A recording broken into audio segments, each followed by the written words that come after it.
No Brasil, as pessoas identificam cultura com a posse de conhecimentos e de saberes. A ideia é de que existem pessoas cultas e pessoas incultas. As que possuem os saberes e os conhecimentos e as que não possuem.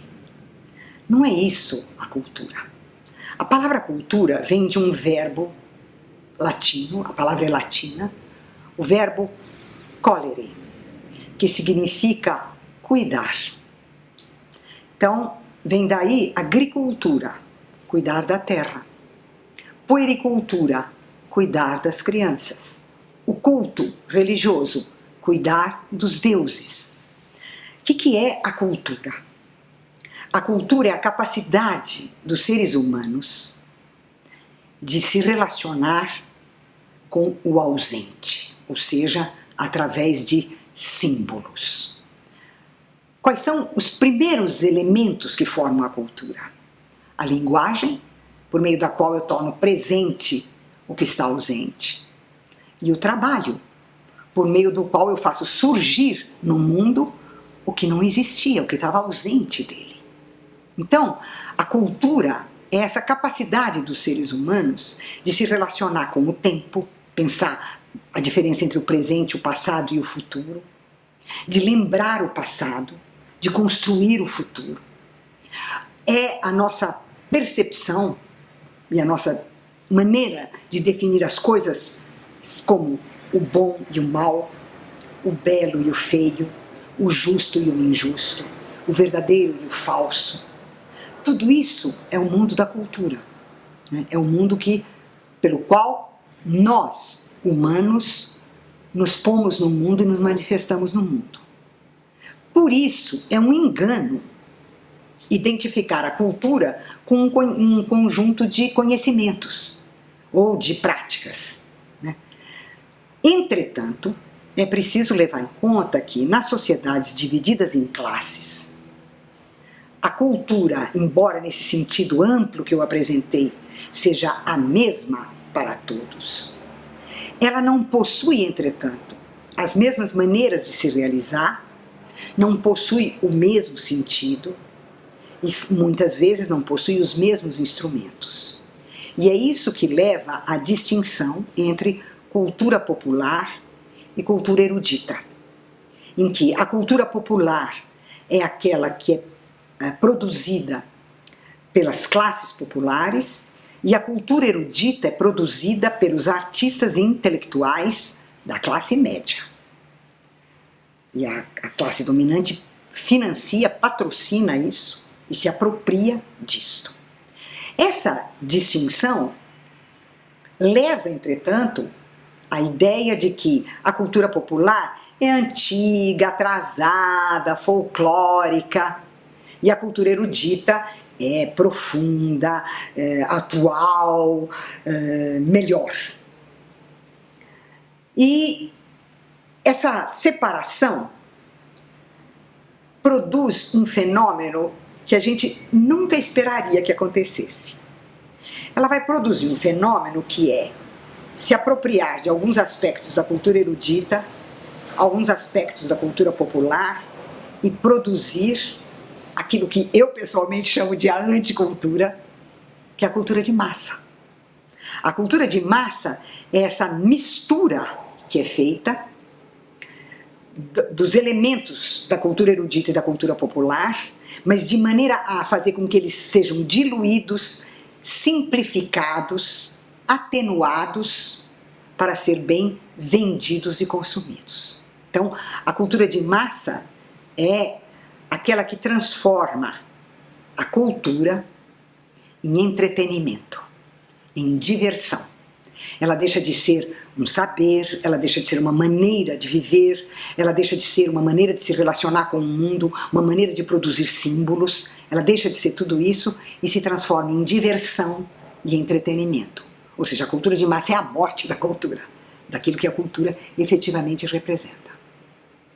Agora, eu gostaria de enfatizar, e foi isso que eu trabalhei neste volume, a questão da cultura popular. né?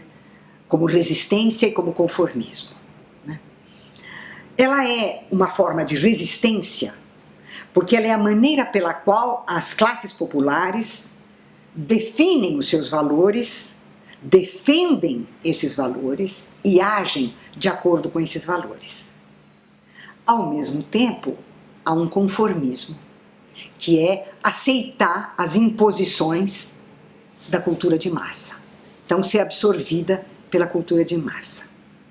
Eu trabalhei os vários aspectos da cultura popular como uma resistência à cultura de massa, né? Como formas populares de resistir à cultura de massa, apesar de todo o risco contido na questão do conformismo.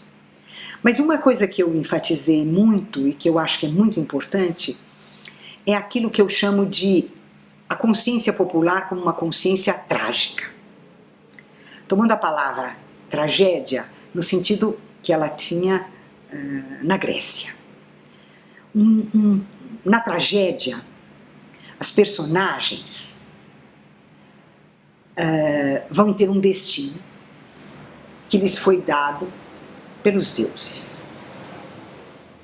E o que acontece é que as personagens sabem muita coisa, mas elas não sabem que sabem.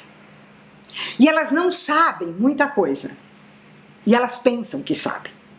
O caso mais exemplar é o caso do Édipo, né? Porque Édipo pensa que sabe quem ele é, e ele não sabe que ele matou o pai e que ele casou com a mãe. Ele não sabe isso. Ele pensa, ele sabe que ele é um rei que matou um estrangeiro numa estrada e se casou com uma rainha muito bonita. Então, a consciência trágica é aquela que é dividida entre um não saber, que se imagina saber, e um saber que se sabe.